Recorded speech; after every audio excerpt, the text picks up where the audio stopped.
Hello, everyone. My name is Shilpa Gupta. I teach data science courses at San Jose State University. Over the past few months, I've had the privilege and the opportunity to mentor Amy. She's an eighth grader. And prior to Magic, Amy had just been exposed to coding in Turtle. It's a Python library.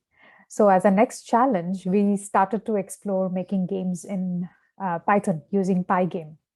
And I'm really proud of what she has accomplished in this short period of time. For her Magic project, Amy combined her interest in Sudoku with new skills she wanted to learn by developing a game in using Pygame library. Outside of school, Amy is awesome at art and enjoys skiing. Hope you enjoy the presentation and playing the game after. Hi, I'm Amy.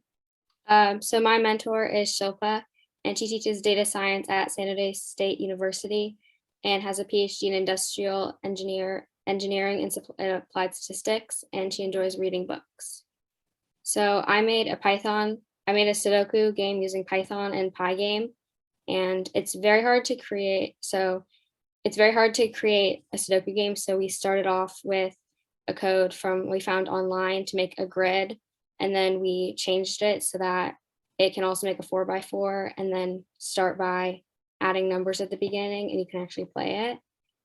And I also added a screen at the beginning so that you can pick what size grid you want. And we used Pygame and Python. So what I learned how to read code and understand what it does when you look at it, and debugging and making sure that it works. And then I also made a graphic user interface that lets the user pick what Sudoku size they want, and then they'll populate the screen with the game after. And that's in a different script than the actual game, so they're separate. And then it'll call one script to another. And then to populate the Sudoku, I used Python dictionaries to hold the data. So something I really enjoyed was when we first started with Pygame and I got a picture of a cat to move around my screen. It was really exciting. And the first time I got the Sudoku work was really cool because it was like a lot of hard work that paid off. And I really enjoyed learning how to take previous knowledge from Python and combining that with Pygame and making a really cool game. And something that I learned while using Pygame is that beneath all the graphics, there's a lot of math and other calculations going on that you can't see, but still are really important. So for each grid, there are two possible grid options. So I'm going to play a 4x4 Sudoku game here, and some of the cells are pre-populated. And then I'll click on a cell and it'll fill it up, and it'll look like that. And you can keep selecting numbers. And then here's the two different layouts that it can have. And there's little gray numbers that you can see that when you press on those, it'll populate the cell with that number. And it's basically the same for 9x9.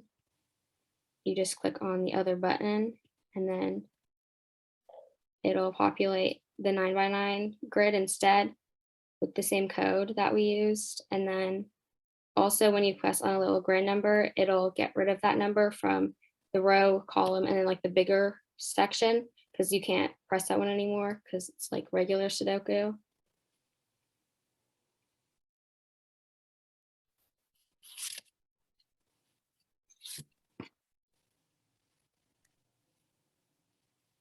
And then these are the 9x9 grids that you can have for different options.